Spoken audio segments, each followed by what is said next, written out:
So I want you to imagine, just for a second, that you are holding a piece of paper. Okay, a piece of paper. Yeah. And on this paper is undeniable, just absolute rock-solid proof that a deeply held belief of yours, like something you have built your entire identity around, is just completely wrong. Oh, wow. That's a stressful situation. Right. Think about what happens in your body in that exact moment. I mean, your heart rate spikes. Yeah, your chest tightens up. Exactly. You get that weird flush of heat in your face, you know?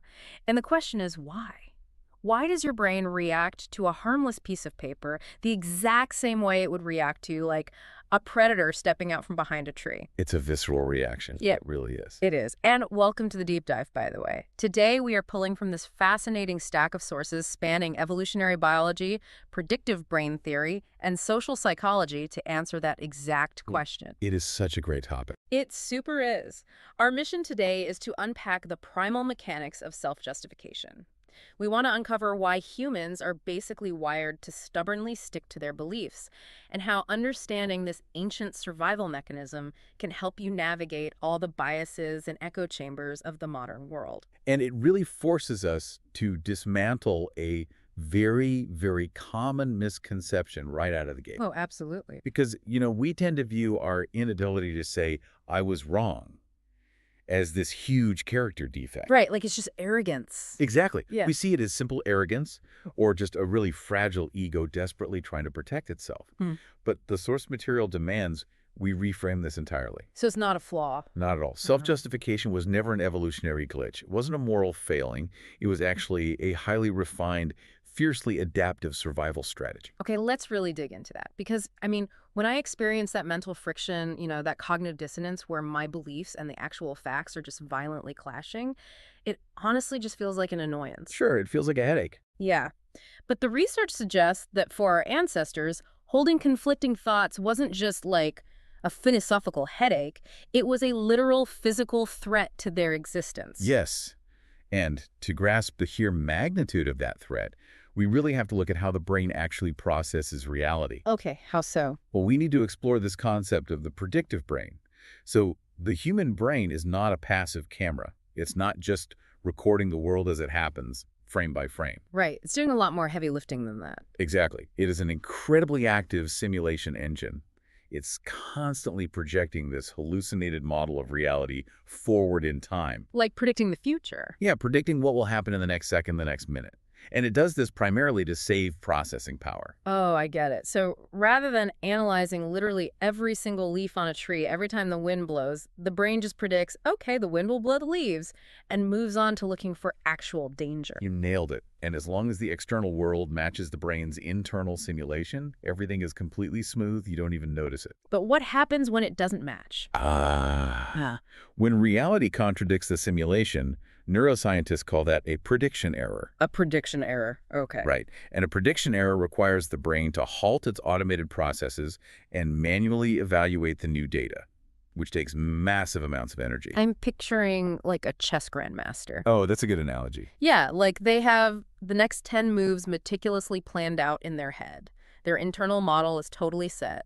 But then the opponent makes a completely bizarre, unexpected move. Boom. A prediction error. Exactly. Suddenly, the Grandmaster's entire mental simulation shatters. They experience massive mental friction, and they have to burn incredible amounts of cognitive energy to basically rebuild their entire strategy from scratch. That captures the mechanism perfectly. Now, I want you to take that Grandmaster's mental collapse and place it out on the African savanna like 100,000 years ago. Okay, the stakes are a bit higher there. Just a bit. So, an early human hears a rustling in the tall grass. Their predictive model says wind, but suddenly a new piece of visual data suggests leopard. Oh, boy. Yeah. They are now holding two completely contradictory models of reality at the same time. Cognitive dissonance. Exactly. And in that primal environment, that state of cognitive dissonance literally causes decision paralysis. Because they don't know whether to ignore it or run away. Right. And the fraction of a second it takes to rebuild that mental model and decide whether to fight or flee, Yeah. that delay is the difference between life and death. Okay, let's unpack this, though, because I want to push back on the evolutionary logic there for a second. Sure, go for it. It's like using a GPS that's constantly glitching and recalculating. Right. It drains your phone's battery. It absolutely does. But isn't it still better to stop, let the GPS recalculate, and find the actual truth, rather than just confidently walking in the completely wrong direction? I mean, wouldn't dying because your internal model was constantly wrong cost you way more than just burning some calories to figure out it's actually a leopard? I mean, logically, you would totally think so. But that assumes the human is surviving alone.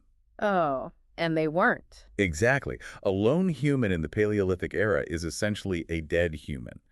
Our survival was entirely 100% dependent on the tribe. Right, the social group. Yes. Yeah. And this brings us to the second massive threat of cognitive dissonance, which is the collapse of social signaling. Social signaling. Break that down for me. Well, in a tribe, survival depends on absolute cooperation. I mean, hunting massive prey or defending territory. Yeah.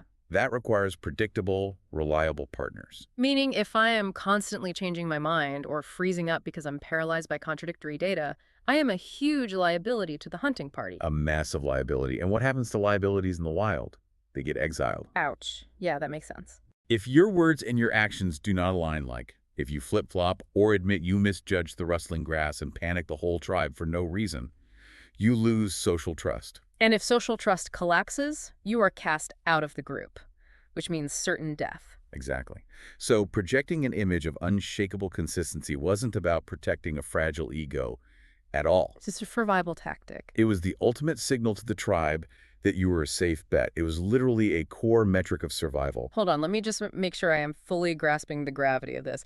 You're saying that being wrong, but remaining completely consistent and in sync with the tribe was biologically safer than being objectively right but acting unpredictably. Yes. The math of survival heavily favored the consistent tribal member over the erratic lone genius. Wow. Okay, that is wild. Right. So when the brain encounters a massive prediction error, when that cognitive dissonance flares up, it is a blaring evolutionary alarm bell. Because it's screaming danger on two fronts. Precisely. It threatens your calorie reserves through deep processing, and it threatens your social standing through unpredictability. The brain has to shut that alarm down immediately. So the brain has a choice to make, right?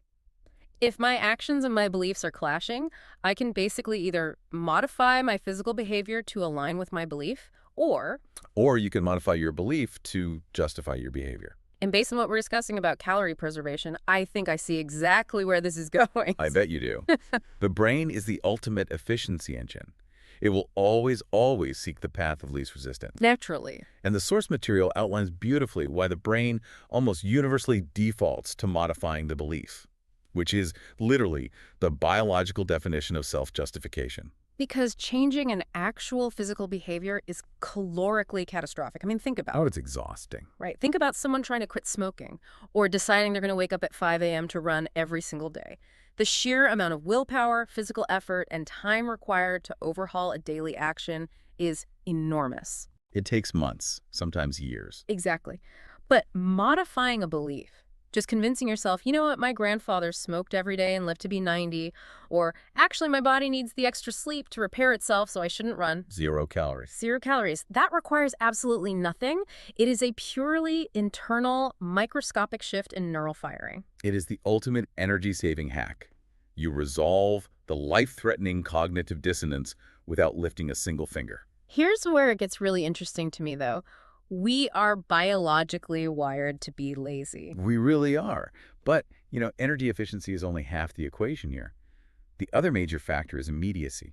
Immediacy, like how fast you can do it. Yes, like we said, modifying behavior takes a lot of time. Out in the wild, you do not have months to resolve a prediction error. Right, the leopard is going to eat you right now. Exactly. You need that internal alarm bell to stop right this second. And a belief can be changed in a split millisecond. And it protects your social standing simultaneously, doesn't it? Oh, perfectly. Because if you change your behavior, you often have to publicly admit to the tribe, hey, everyone, I was doing this completely wrong. You lose face. You look erratic. Right. But by keeping your behavior exactly the same and just secretly changing your internal justification for it, Yeah. you maintain a flawless facade of consistency. You get to say, I didn't make a mistake. My actions were perfectly rational all along. Exactly. Yeah. And this right here brings us to the most profound paradigm shift in the entire stack of research we are looking at today. Okay, lay on me. It completely inverts how psychology has traditionally viewed human self-awareness. I mean, for decades, the assumption was always that cognitive dissonance is the root problem. Like the discomfort happens first, and then we scramble to justify ourselves as a defensive reaction? Yes, that was the old model. But the source material reveals the exact opposite. Wait, so if the biological drive for consistency is the primary survival tool we evolved to have, then the cognitive dissonance, Yeah, it isn't the cause of our stubbornness, it's just a byproduct. it is merely a byproduct. It is just a symptom. It's the fever telling you there's an infection in your consistency engine. That is the exact revelation of the text. Hmm. The evolutionary drive to maintain self-consistency came first. Cognitive dissonance is just the friction you feel when your primary survival mechanism is being threatened by contradictory data. I want to let that breathe for a second because the implications of that are honestly staggering. They really are. I mean, we look at a CEO driving a company completely into the ground because they refuse to admit a product launch failed. Or we look at two partners in a marriage locked in a screaming match where neither person can just say, I'm sorry, I messed up. Right, and we call them irrational. Yes, we think they're crazy, but they aren't being irrational at all, are they? They are executing incredibly successful 100,000-year-old primate survival code. They're acting exactly as evolution designed them to act. And the sources basically integrate three core theories to cement this reality. What are the three theories? First is the predictive processing we discussed. The brain must minimize prediction errors to save energy. Right. Fix the belief, resolve the error. Exactly. Second is self-consistency theory. Humans have this profound, deep-seated need to feel like a unified, rational entity rather than a fractured, chaotic one. Makes sense. And the third? Third is social signaling theory. The absolute need to project that unified self to the tribe to ensure cooperation and avoid exile. Wow. When you synthesize all of that, it points to a very dark but ultimately really illuminating truth about human nature. It really does. It leads to the core insight of this entire deep dive, which is this. Humans did not evolve to seek objective truth. We evolved to maintain consistency and survive. Exactly. Self-justification is not a cognitive error or a failure of logic. It is a highly refined, wildly successful adaptive strategy. But, and this is a big but if it is such a brilliant evolutionary masterpiece, why is it tearing society apart today? That is the million-dollar question. Because honestly, it feels like this biological imperative for consistency is actively making us miserable and angry in the modern world. And you are completely right.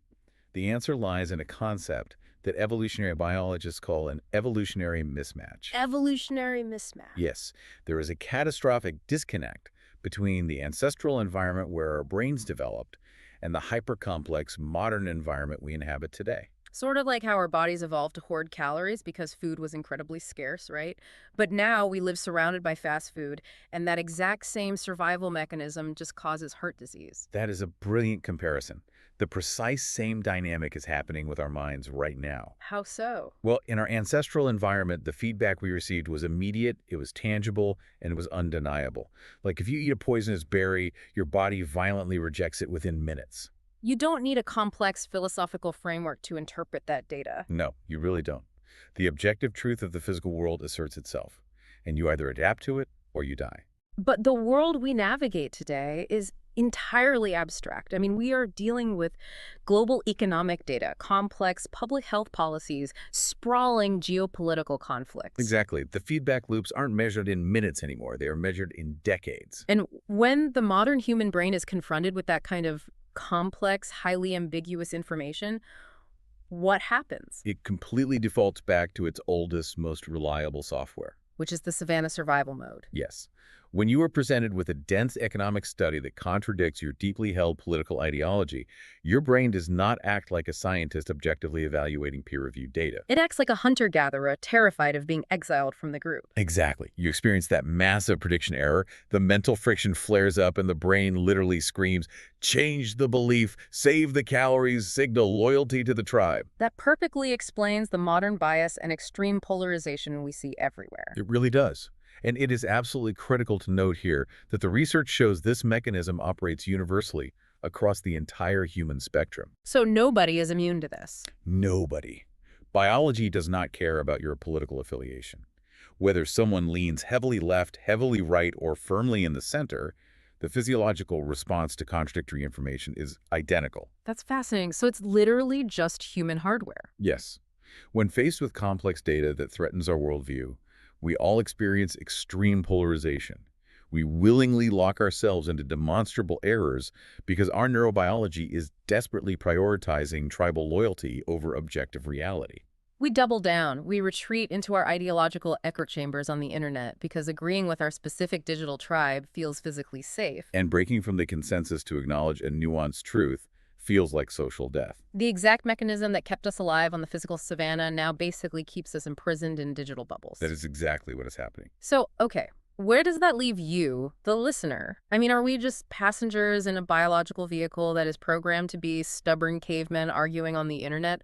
Or is there actually a practical way to override this 100,000-year-old glitch? Well, the most empowering part of the source material is that understanding the mechanism is actually the first step to hacking it.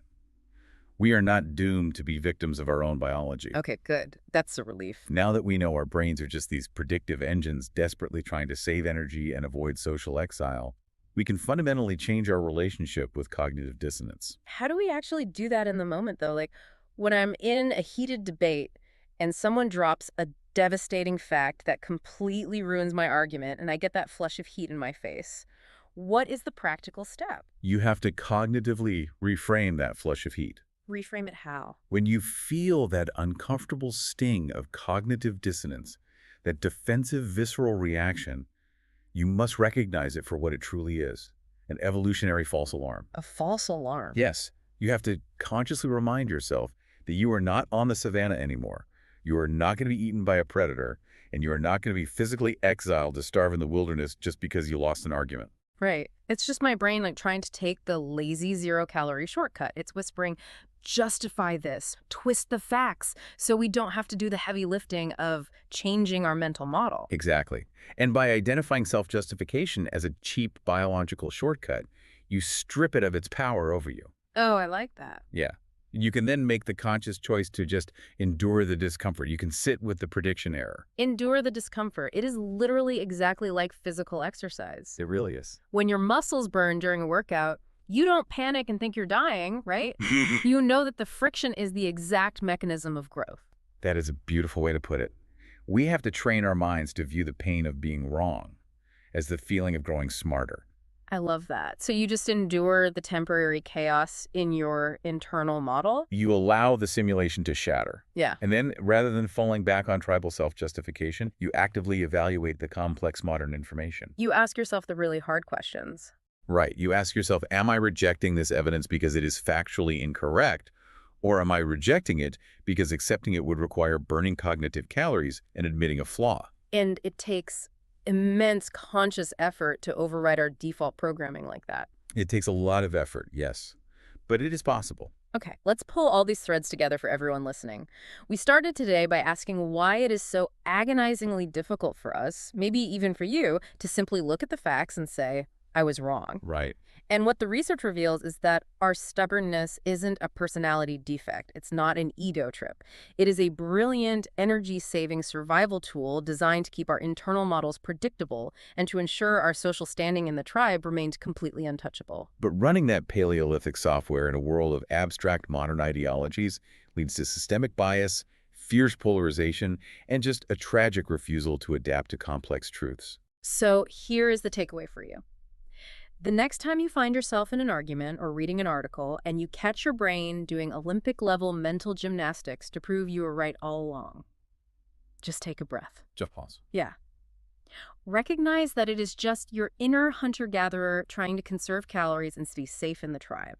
You can afford to burn the extra energy, endure the friction of the shattered mental model, and allow yourself the profound freedom of finding the actual truth. And, that leaves us with a critical, lingering question to ponder as we look ahead. Ooh, what's that?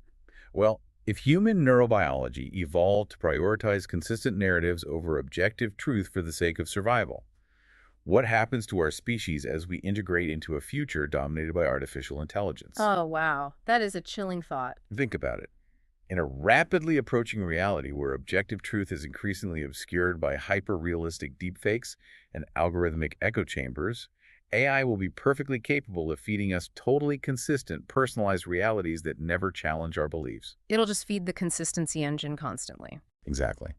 So, might our ancient biological craving for consistency become the ultimate vulnerability that separates us from reality entirely? Wow. That is definitely something to seriously meditate on the next time you feel the overwhelming urge to just be right.